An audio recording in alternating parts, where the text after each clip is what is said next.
அண்மை செய்தி. சிதம்பரம் நடராஜர் கோவில் தீட்சிதர்களின் கட்டுப்பாட்டிற்கு வந்த பிறகு 2014 முதல் 2024 ஆண்டு வரையிலான வரவு செலவு கணக்குகள் குறித்த விவரங்களை தாக்கல் செய்ய வேண்டும் என பொது தீட்சிதர்களுக்கு சென்னை உயர்நீதிமன்றம் உத்தரவிட்டிருக்கிறது.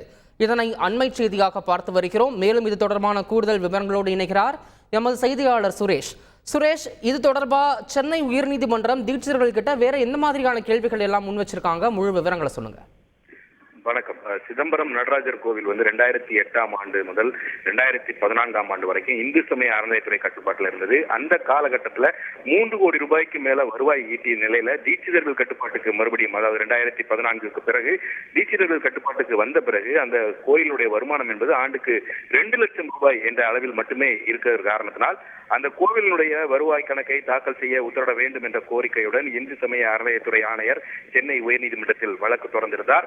இந்த வழக்கு நீதிபதிகள் சுரேஷ்குமார் மற்றும் சவுந்தர் அடங்கிய சிறப்பு அமர்வில் விசாரணைக்கு வந்தபோது இந்து சமய அறநிலையத்துறை சார்பில் ஆஜரான அரசு சிறப்பு பிரிடர் அருண் நடராஜன், கோவில் நிர்வாகம் தீட்சிதர்கள் வசம் ஒப்படைக்கப்பட்ட பிறகு பக்தர்கள் செலுத்தக்கூடிய காணிக்கையை கோவிலின் கணக்கில் செலுத்தாமல் தீட்சிதர்கள் எடுத்து சென்றதாக குற்றம் சாட்டினார்.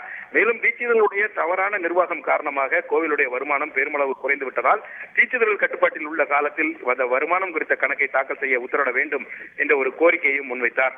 ஆனால் இந்த வாதங்களை மறுத்த பொது தீட்சிதர்கள் தரப்பு வழக்கறிஞர், அறநிலைத்துறை கட்டுப்பாட்டில் கோயில் இருந்தபோது பக்தர்கள் காணிக்கை செலுத்த உண்டியல் வைக்கப்பட்டிருந்தது, பூஜை அர்ச்சனை மற்றும் தரிசனத்துக்கு டிக்கெட் அடித்து கட்டணம் வசூலிக்கப்பட்டது, அதன் காரணமாக அதிக வருவாய் கிடைத்தது என்று தெரிவித்தார். மேலும் கோவில் தீட்சிதர்கள் கட்டுப்பாட்டுக்கு வந்த பிறகு இந்த உண்டியல்கள் அகற்றப்பட்டு விட்டன, பூஜை அர்ச்சனை மற்றும் தரிசனத்துக்கு எந்த கட்டணமும் வசூலிக்கப்படுவதில்லை என்று குறிப்பிட்டார்.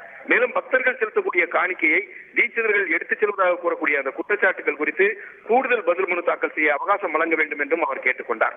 இருதரப்பு வாதங்களையும் கேட்ட நீதிபதிகள் 5ஆம் நூற்றாண்டில் சோழர்களால் கட்டப்பட்ட இந்த பழமையான நடராஜர் கோவில் பராமரிப்பதற்கு ஒரு பெரிய தொகை தேவைப்படுகிறது. அதே போல அந்த பல்வேறு பகுதிகளில் இருந்து, உலகினுடைய பல்வேறு பகுதிகளில் இருந்து வரக்கூடிய பக்தர்களுக்கு வசதிகளை ஏற்படுத்தி கொடுக்க வேண்டும். அதற்கு ஒரு பெரும் தொகை என்பது தேவைப்படுகிறது. சிதம்பரம் கோவில் பராமரிப்புக்கு பக்தர்கள் வசதிக்கும் அந்த என்ன வருவாய் ஆதாரம் இருக்கிறது, கோவில் காணிக்கை தவிர தீட்சிதர்களுக்கு வேறு வருவாய் ஆதாரம் இருக்கிறதா என்ற கேள்வியை நீதிபதிகள் எழுப்பியிருக்கிறார்கள்.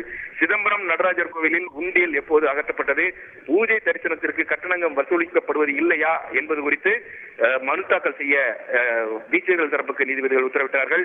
மேலும் ஒவ்வொரு ஆண்டும் தீட்சிதர்கள் தரப்பில் வருமான வரி கணக்கு தாக்கல் செய்யப்படுகிறதா என்பது குறித்தும் தெரிவிக்க உத்தரவிட்ட நீதிபதிகள் தீட்சிதர்கள் கட்டுப்பாட்டுக்கு வந்த பிறகு, அதாவது 2014-15 முதல் 2023-24 ஆண்டு வரையிலான 10 ஆண்டு காலத்துக்கான வருவாய் மற்றும் செலவு குறித்த கணக்கு விவரங்களை செப்டம்பர் 19ஆம் தேதிக்குள் தாக்கல் செய்ய வேண்டும் என்று உத்தரவிட்டு விசாரணையை நீதிபதிகள் அன்றைய தினத்துக்கு தள்ளி வைத்திருக்கிறார்கள். விவரங்களுக்கு நன்றி சுரேஷ். செய்திகளை உடனுக்குடன் தெரிந்து கொள்ள உடனே சப்ஸ்கிரைப் பண்ணுங்க.